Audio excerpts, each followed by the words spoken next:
Hi అండి, ఎలా ఉన్నారు? బాగున్నారా? బాగుండాలని కోరుకుంటున్నాను.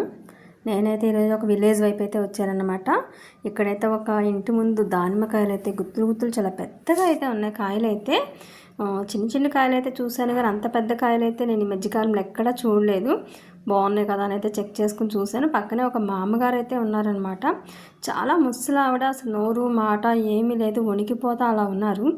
ఏంటి ఈవిడ ఇలా ఉన్నారని చెప్పి అయితే నేను ఆవిడ దగ్గరికి అయితే వెళ్ళాను అనమాట. పాపం ఆవిడ పరిస్థితి అదైతే నాకు చాలా దీనంగా అనిపించింది. నేను యాక్చువల్గా ఈరోజైతే కొంచెం ఇంట్లో ఉన్న rice, fruits, vegetables and biscuit packets, విడిగా బిస్కెట్స్ ఇలాంటి కొన్ని తీసుకెళ్ళాను. ఎవరు కనిపిస్తే వాళ్ళకి దారిలో ఉన్న వరకు ఇద్దాము అనే ఆలోచనతో. ఈవిడైతే పాపం ఇట్లా ఇంట్లో ఎవరు లేరమ్మా, నాకు హెల్త్ బాగాలేదు అనేది పాపం చెప్తుంది. సరే అయితే అని ఊరుకున్నాను. సో రైస్ అయితే తీసుకుంటావు మా అమ్మ అంటే తీసుకుంటానంది. ఇంకా ఆవిడకైతే రైస్ కవర్ అయితే కొంచెం ఇచ్చానమాట. సరే మా అమ్మ కొంచెం బియ్యం ఉన్నాయి తీసుకో అని చెప్పేసి ఒక 2 kgs రైస్ వరకు ఇచ్చాను. అండ్ బిస్కెట్స్, విడిగా ఉన్న బిస్కెట్స్ నాకు అలవాటు లేదమ్మా, పెద్దగా తినను అందని చెప్పి ఒక 2-3 బిస్కెట్స్ అయితే ఇచ్చి ఆవిడ మంచి చెడు కనుక్కున్నాను. ఆవిడ చూసేవాళ్ళు అయితే ఎవ్వరూ లేరు.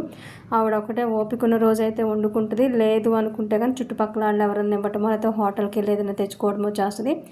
ఆవిడకైతే హెల్త్ బాగోకైతే ఈరోజు అలా అన్ఈజీగా అయితే ఉన్నారంటే నాకైతే చాలా జాలనిపించింది ఆవిడని చూస్తే.